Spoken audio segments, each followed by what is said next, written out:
The graduation party was supposed to be a celebration. After 4 years of computer science at Stanford, I'd graduated summa cum laude with job offers from 3 major tech companies. But standing in the backyard of the house where I'd lived for 8 years, watching my stepfamily celebrate my departure more than my achievement, I realized this party wasn't about my success. It was about their freedom. "Well, Alex," my stepmom Patricia said loudly enough for all the neighbors to hear, "I guess this is goodbye." I looked up from the barbecue where I'd been quietly grilling burgers for everyone else. "Goodbye. Oh, didn't your father tell you?" Patricia's smile was sharp as a knife. "We've decided to downsize. This house is really too big for just the 3 of us and frankly too expensive to maintain with someone who doesn't contribute to the household." My dad, who'd been married to Patricia for 8 years, nodded uncomfortably. He'd never been good at confrontation, which is probably why he'd let Patricia make most of the family decisions since they'd gotten together when I was 14. "Downsize to where?" I asked. "Oh, we're not downsizing," my stepsister Brittany chimed in from her lounge chair by the pool. "We're upgrading. Dad got a promotion and we're moving to that new development in Westfield. You know, the one with the golf course. The houses there start at $800,000, my stepbrother Kyle added, not looking up from his phone. "Way too nice for someone who's going to be living on an entry-level salary." The neighbors, our neighbors, people I'd known for 8 years, laughed politely at Kyle's joke. Mrs. Henderson from next door actually nodded approvingly. "It's probably for the best," Patricia continued, warming to her audience. "Alex has always been a bit different from the rest of us. It's time for him to learn to stand on his own 2 feet. "But this is my home," I said quietly. "Your home." Patricia's laugh was like breaking glass. "Sweetheart, this is our home. You've been a guest here and now it's time for you to find your own place." What Patricia didn't know, what none of them knew, was that I hadn't exactly been struggling financially during college. While they thought I was just another broke student living off Dad's generosity, I'd actually been building something extraordinary. It started sophomore year when I developed a mobile app for tracking campus dining hall wait times. Nothing fancy, just a simple interface that helped students avoid crowds. But when I showed it to my computer science professor, he suggested I patent the underlying queue prediction algorithm. That algorithm caught the attention of a logistics company, who licensed it for $2.3 million. Suddenly I wasn't broke anymore. But I was smart enough to keep quiet about it. I used that money to start developing more sophisticated logistics software, working with a team of graduate students I hired as contractors. Within 2 years, we'd created a supply chain optimization platform that revolutionized how retail companies manage their inventory. When Amazon offered to buy the platform for $47 million, I was 21 years old and secretly one of the youngest millionaires in Silicon Valley. But to my family, I was still just Alex, the quiet stepson who spent too much time on his computer. I'd been watching the house situation carefully through my lawyers. Dad and Patricia had been struggling financially for months. Dad's promotion, Patricia mentioned, was actually a lateral move with a small raise, and they'd been borrowing against the house to maintain their lifestyle. 3 months ago, when the bank started foreclosure proceedings, a mysterious buyer had stepped in with a cash offer above market value. That buyer was Phoenix Holdings LLC, one of my shell companies. Last month the sale had closed. Phoenix Holdings, which is to say I now own 2847 Oakwood Drive, the house where I'd lived since I was 14. "When are you planning to move?" I asked, taking another burger off the grill. 2 weeks, Patricia said. "We close on the new house next Friday." "That's cutting it close." "Oh, we'll be fine. The new owners are being very accommodating about timing." I smiled. "That's nice of them." "Yes, well, some people understand what it's like to deal with family transitions." Kyle stood up from his lounge chair, stretching dramatically. "I can't wait to have my own bathroom again. No more sharing with the computer nerd. And I'll finally have a walk-in closet," Brittany added. "This place is so outdated." Dad hadn't said much during this conversation, which was typical. He'd learned long ago that it was easier to let Patricia make decisions than to argue with her. But he looked uncomfortable with how public this humiliation was becoming. "Alex," he said quietly, "we should probably talk privately about your living arrangements." "What's to discuss?" Patricia interrupted. "He's 22 years old, he has a college degree, he has a job lined up. It's time for him to be independent." "I understand," I said. Independence is important. Exactly. Patricia beamed as if I'd finally gotten the point. You'll thank us for this someday. Nothing builds character like having to make it on your own. Mrs. Henderson from next door nodded again. Patricia's absolutely right. These kids today expect everything handed to them. Some of us work for what we have, Kyle said, though he'd never held a job longer than 3 months. Some of us understand the value of family, Brittany added, though she'd made it clear for years that she didn't consider me real family. I continued grilling burgers and listening to my stepfamily explain to the neighbors why I deserved to be kicked out. The irony was perfect. They were celebrating their escape from me while standing in my backyard, eating food I'd bought, planning to move to a house they could only afford because I'd bought their current one. Where will you go? Mrs. Henderson asked me with what sounded like genuine concern. I'll figure something out, I said. Maybe you can find a nice apartment, Patricia suggested. Something small and affordable. Good for a starter place. That sounds perfect. You're taking this very well, Dad said, looking surprised. What's the point in fighting it? I shrugged. You've made your decision. See, Patricia said to the crowd. I told you Alex was mature enough to handle this. He understands that this is what's best for everyone. After the party ended and the neighbors went home, I helped clean up the backyard while my stepfamily went inside to continue planning their move. As I was putting away the lawn chairs, my phone buzzed with a text from my lawyer. Eviction notices ready for delivery. Still want them served tomorrow? I typed back, yes. First thing in the morning. Any special instructions? Make sure Patricia signs for hers personally. The next morning, I was up early working in my room when I heard the doorbell ring. Through my window, I could see a man in a suit standing on the front porch with a clipboard and several envelopes. Patricia Reynolds? I heard him ask when Patricia answered the door. Yes. I have some documents for you to sign. I made my way downstairs quietly, positioning myself where I could see the front door but remain unnoticed. Patricia was scanning the documents with growing confusion. I don't understand. This says eviction notice. There must be some mistake. No mistake, ma'am. You've been served notice to vacate the premises within 30 days. That's impossible. We own this house. Actually, ma'am, according to county records, this property is owned by Phoenix Holdings LLC. You've been residing here without a valid lease agreement. Dad appeared at the door looking confused. What's going on? Some crazy person is trying to evict us from our own house, Patricia said, waving the papers. The process server consulted his clipboard. Are you Robert Reynolds? Yes. I have documents for you as well. Dad took his envelope and opened it, his face growing pale as he read. This says the house was sold 3 months ago. That's correct, sir. But we didn't sell. According to the bank records, the property was in foreclosure. Phoenix Holdings purchased it through the foreclosure auction. Patricia's voice rose to a shriek. That's impossible. We would have known. Ma'am, foreclosure notices are sent by certified mail. They're also published in the legal notices section of the local newspaper. I could see the realization dawning on Dad's face. He'd probably been throwing away those certified letters for months, not wanting to deal with bad news. There has to be something we can do, Patricia said desperately. You can contact Phoenix Holdings directly. Their information is on the notice. What's their phone number? I'm not authorized to provide that information. You'll need to contact them through their legal representatives. After the process server left, I could hear Patricia and Dad arguing in hushed, frantic tones. Within an hour, they were making phone calls, trying to reach Phoenix Holdings, trying to understand how they'd lost their house without knowing it. I went downstairs to find them in the kitchen, surrounded by paperwork and phones. Alex. Patricia looked up desperately. Thank God. We need your help. What's wrong? Someone stole our house. Can you believe it? Some company bought it without telling us. That's terrible. We're trying to reach the owners, but they're hiding behind lawyers and shell companies. Your generation is good with computers. Can you help us track them down? I sat down at the kitchen table and looked at the eviction notice.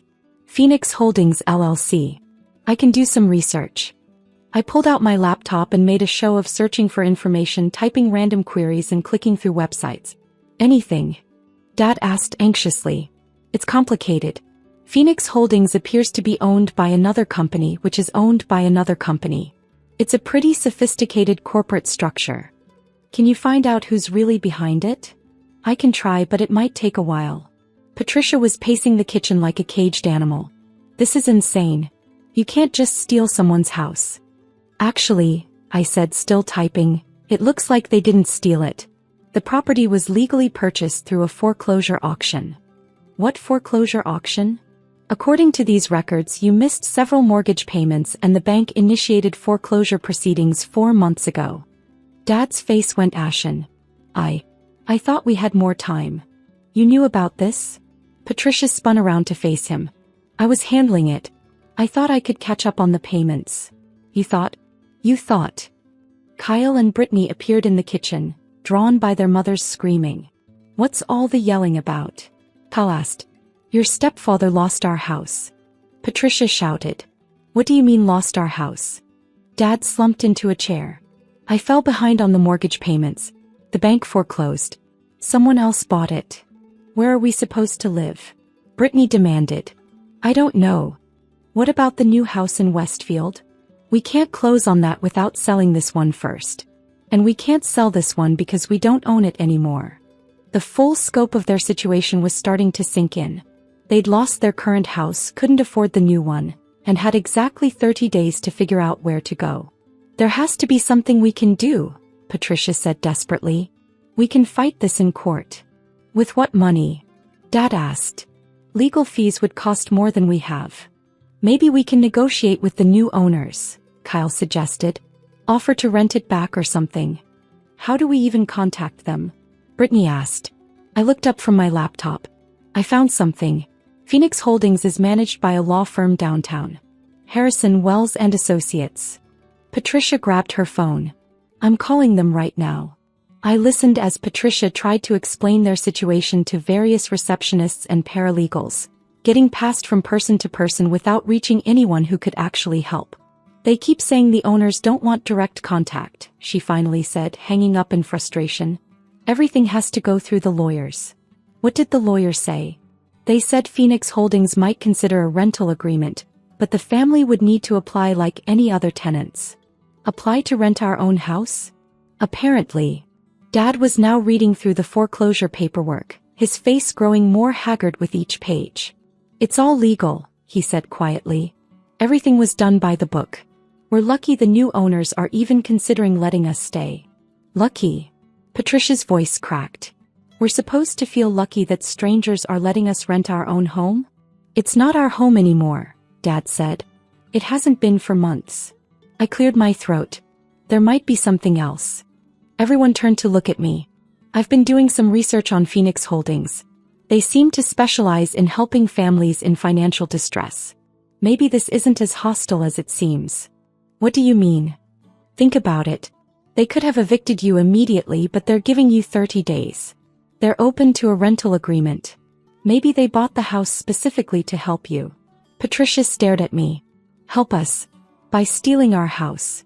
By saving it from foreclosure. If they hadn't bought it, the bank would have auctioned it to the highest bidder, and you definitely wouldn't have any chance to stay.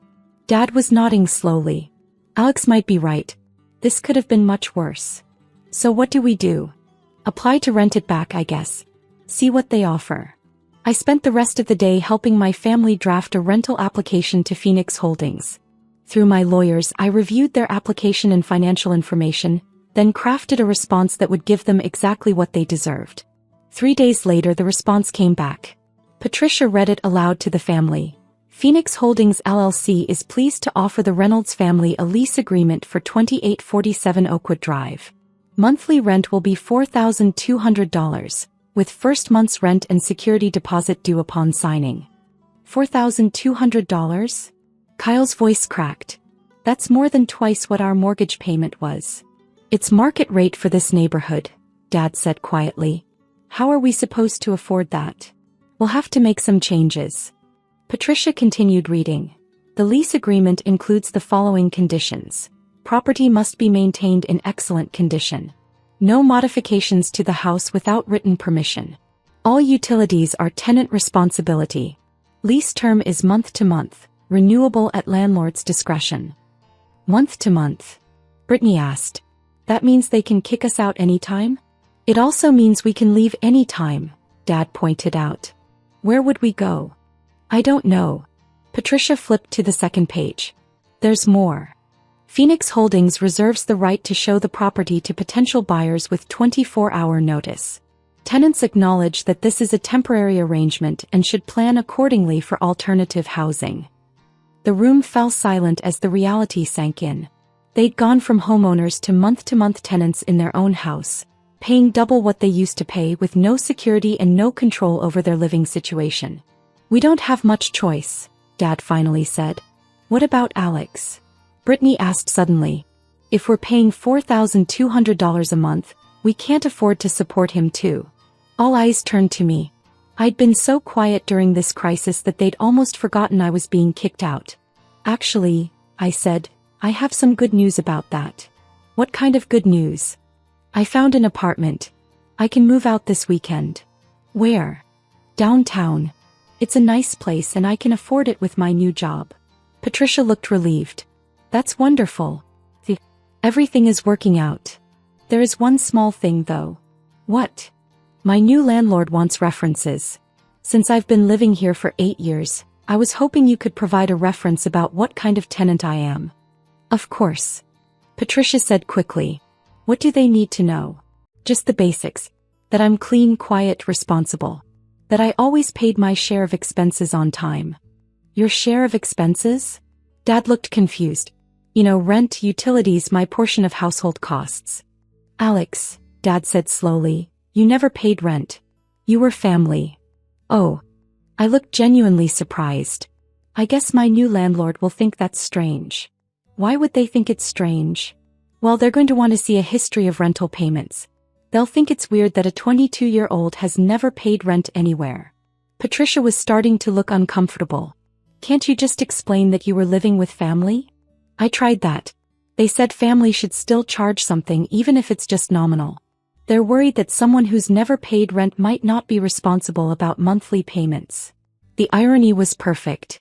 The family that was kicking me out for not contributing to household expenses had never actually asked me to contribute to household expenses.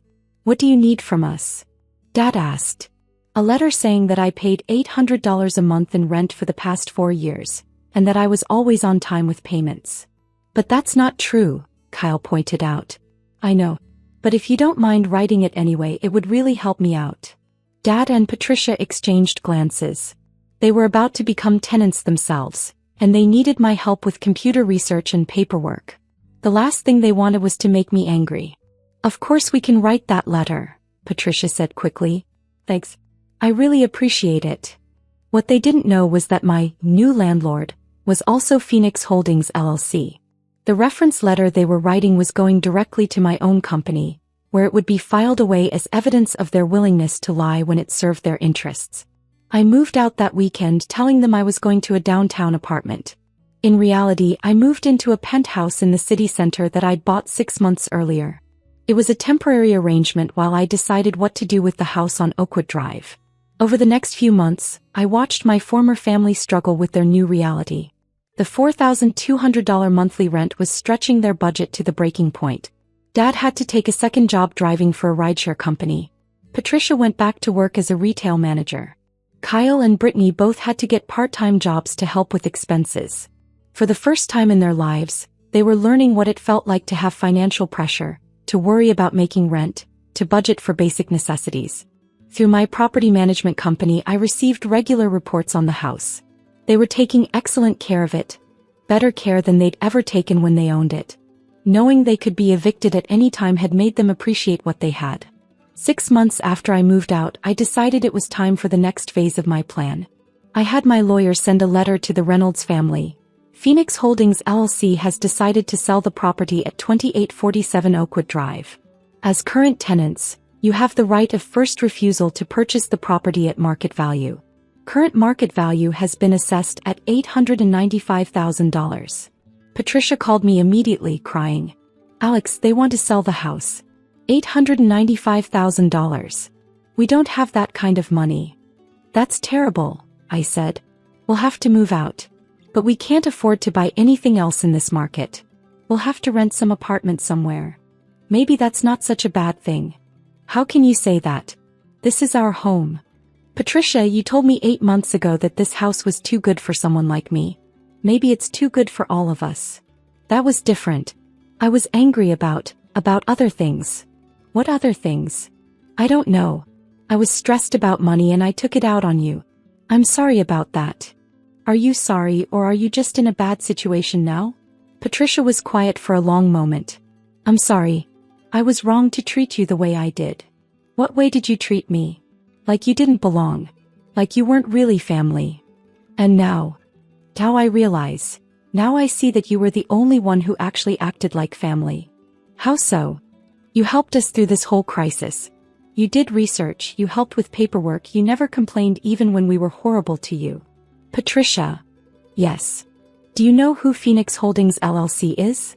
Some investment company, I think. Why? Phoenix Holdings LLC is owned by Meridian Technologies, which is owned by Sterling Digital Solutions, which is owned by me. Silence. Patricia. That's not possible. I've owned the house for 8 months. I've been your landlord this whole time. But you're just... I'm just what? You're just a kid with a computer science degree. I'm a kid with a computer science degree who built a $73 million company before he graduated college. 73 million? Give or take. Alex, I don't understand. I know you don't. You never asked what I was actually doing. You just assumed I was failing because I didn't fit your definition of success. Why didn't you tell us? Because you made it very clear that I wasn't really family. Why would I share my success with people who didn't want me around? Patricia was crying again. Alex, I'm so sorry. We all are. We were wrong about everything. Yes, you were. What happens now? Now you have a choice. You can continue renting the house at the current rate, or you can buy it back. For $895,000? No. For $400,000. What? I'll sell it back to you for what you originally owed on the mortgage. No profit for me, just enough to cover what you lost to foreclosure. Why would you do that? Because Patricia, despite everything you've put me through, you're still my family. And family helps family even when they don't deserve it. We could never afford $400,000. Actually, you can. You've been paying me $4,200 a month for 8 months. That's over $33,000 in rent. I'll count that as your down payment, and I'll finance the rest at below market rates. You'd do that? On one condition. What? You all sit down together and have an honest conversation about how you treated me, and how you want to treat each other going forward. And if we do that, then you can have your house back and we can try to be a real family. What if we can't afford the payments? Then you'll lose the house again just like before. But this time you'll lose it to family who actually cares about what happens to you. 6 weeks later, I was back in the house on Oakwood Drive for Sunday dinner. Dad was cooking, he'd learned how during his second job. Patricia was setting the table with dishes she'd bought at discount stores. Kyle and Brittany were arguing about whose turn it was to do dishes. It felt like a real family for the first time in 8 years. Alex, Patricia said as we sat down to eat, I owe you an apology. You already apologized. No, I mean a real apology. In front of everyone. She turned to face Dad, Kyle, and Brittany. I was wrong about Alex. I was wrong to treat him like he didn't belong here. I was wrong to assume he wasn't contributing to the family. And I was wrong to try to kick him out. We all were, Dad added quietly. Alex, Kyle said, looking uncomfortable, I'm sorry too.